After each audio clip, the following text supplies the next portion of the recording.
ನಮಸ್ಕಾರ ವೀಕ್ಷಕರೇ, ಇಂದಿನ ಸಂಚಿಕೆಯಲ್ಲಿ ನಾವು ಕರ್ನಾಟಕದ ರಮಣೀಯ ಗಿರಿಧಾಮ ಚಿಕ್ಕಮಗಳೂರಿಗೆ ಪ್ರಯಾಣ ಬೆಳೆಸುತ್ತಿದ್ದೇವೆ. ಚಿಕ್ಕಮಗಳೂರು ಪ್ರಕೃತಿ ಪ್ರಿಯರಿಗೆ ಸ್ವರ್ಗವಿದ್ದಂತೆ. ಚಿಕ್ಕಮಗಳೂರು ಜಿಲ್ಲೆಯು ಕರ್ನಾಟಕದ ನೈಋತ್ಯ ಭಾಗದಲ್ಲಿ ಪಶ್ಚಿಮ ಘಟ್ಟಗಳ ಮಡಿಲಲ್ಲಿರುವ ಸುಂದರವಾದ ಗಿರಿಧಾಮ. ಚಿಕ್ಕಮಗಳೂರು ಕಾಫಿ ತೋಟಗಳಿಗೆ ಹೆಸರುವಾಸಿಯಾಗಿದೆ. ಇಲ್ಲಿನ ಹಚ್ಚ ಹಸಿರಿನ ಕಾಫಿ ತೋಟಗಳು, ಎತ್ತರದ ಪರ್ವತಗಳು, ಜಲಪಾತಗಳು, ಐತಿಹಾಸಿಕ ದೇವಾಲಯಗಳು ಮತ್ತು ವನ್ಯಜೀವಿ ಅಭಯಾರಣ್ಯಗಳು ಪ್ರವಾಸಿಗರನ್ನು ಆಕರ್ಷಿಸುತ್ತವೆ. ಮುಳ್ಳಯ್ಯನಗಿರಿ ಇದು ಕರ್ನಾಟಕದ ಅತಿ ಎತ್ತರದ ಶಿಖರ. ಇದು ಟ್ರೆಕ್ಕಿಂಗ್ಗೆ ಜನಪ್ರಿಯ ಸ್ಥಳವಾಗಿದೆ. ಇಲ್ಲಿಂದ ಪಶ್ಚಿಮ ಘಟ್ಟಗಳ ಸುಂದರ ದೃಶ್ಯಗಳನ್ನು ವೀಕ್ಷಿಸಬಹುದು. ಬಾಬಾ ಬುಡನ್ಗಿರಿ ಇದು ಹಿಂದೂಗಳು ಮತ್ತು ಮುಸ್ಲಿಮರಿಗೆ ಪವಿತ್ರವಾದ ಸ್ಥಳವಾಗಿದೆ. ಇಲ್ಲಿ ದತ್ತಾತ್ರೇಯ ಸ್ವಾಮಿ ಗುಹೆ ಮತ್ತು ಬಾಬಾ ಬುಡನ್ ದರ್ಗಾ ಇದೆ. ಇಲ್ಲಿಂದ ಕಾಣುವ ಕಣಿವೆ ಮತ್ತು ಪರ್ವತ ಶ್ರೇಣಿಗಳ ನೋಟ ಅದ್ಭುತವಾಗಿದೆ.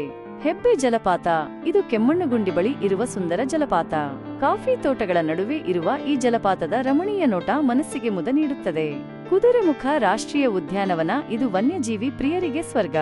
ಇಲ್ಲಿ ಕಾಡು ಹಂದಿಗಳು, ಜಿಂಕೆಗಳು, ಹುಲಿಗಳು ಮತ್ತು ಚಿರತೆಗಳು ಸೇರಿದಂತೆ ವಿವಿಧ ಪ್ರಾಣಿಗಳನ್ನು ಕಾಣಬಹುದು.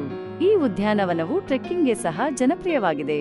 ಬೆಡೂರು ಮತ್ತು ಹಳೆಬೀಡು ಇವು ಹೊಯ್ಸಳ ಸಾಮ್ರಾಜ್ಯದ ಅದ್ಭುತ ವಾಸ್ತುಶಿಲ್ಪಕ್ಕೆ ಸಾಕ್ಷಿಯಾಗಿವೆ. ಇಲ್ಲಿನ ದೇವಾಲಯಗಳು ಕಲ್ಲಿನ ಕೆತ್ತನೆಗಳಿಗೆ ಹೆಸರುವಾಸಿಯಾಗಿವೆ. ಹೊರನಾಡು ಮತ್ತು ಶೃಂಗೇರಿ ಇವು ಧಾರ್ಮಿಕ ಪ್ರವಾಸಕ್ಕೆ ಸೂಕ್ತ ಸ್ಥಳಗಳು. ಇಲ್ಲಿನ ದೇವಾಲಯಗಳು ಶಾಂತಿಯುತ ವಾತಾವರಣವನ್ನು ಹೊಂದಿವೆ. ಚಿಕ್ಕಮಗಳೂರಿನ ಕಾಫಿ ತೋಟಗಳು ಚಿಕ್ಕಮಗಳೂರು ಕಾಫಿಗೆ ಹೆಸರುವಾಸಿ. ಇಲ್ಲಿನ ಕಾಫಿ ತೋಟಗಳು ಪ್ರವಾಸಿಗರನ್ನು ಆಕರ್ಷಿಸುತ್ತವೆ. ಕಾಫಿ ಕೊಯ್ಲಿನ ಸಮಯದಲ್ಲಿ ಇಲ್ಲಿಗೆ ಭೇಟಿ ನೀಡಿದರೆ ಕಾಫಿ ಉತ್ಪಾದನೆಯ ಬಗ್ಗೆ ತಿಳಿದುಕೊಳ್ಳಬಹುದು.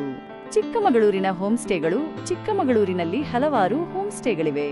ಇಲ್ಲಿನ ಆತಿಥ್ಯ ನಿಮ್ಮ ಪ್ರವಾಸವನ್ನು ಇನ್ನಷ್ಟು ಸ್ಮರಣೀಯವಾಗಿಸುತ್ತದೆ. ಹೋಂಸ್ಟೇಗಳಲ್ಲಿ ಸ್ಥಳೀಯ ಆಹಾರ ಮತ್ತು ಸಂಸ್ಕೃತಿಯನ್ನು ಅನುಭವಿಸಬಹುದು. ಚಿಕ್ಕಮಗಳೂರಿನ ಸ್ಥಳೀಯ ಮಾರುಕಟ್ಟೆಗಳು ಇಲ್ಲಿ ಸಾಂಪ್ರದಾಯಿಕ ವಸ್ತುಗಳು ಮತ್ತು ಕಾಫಿ ಪುಡಿ ಲಭ್ಯವಿದೆ. ಇಲ್ಲಿನ ಮಾರುಕಟ್ಟೆಗಳಲ್ಲಿ ಸ್ಥಳೀಯ ಕರಕುಶಲ ವಸ್ತುಗಳು ಮತ್ತು ಮಸಾಲೆ ಪದಾರ್ಥಗಳನ್ನು ಖರೀದಿಸಬಹುದು.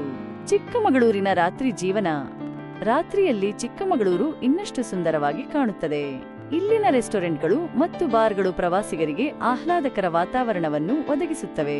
ಚಿಕ್ಕಮಗಳೂರು ಪ್ರಕೃತಿ, ಇತಿಹಾಸ ಮತ್ತು ಸಂಸ್ಕೃತಿಯ ಸಂಗಮ.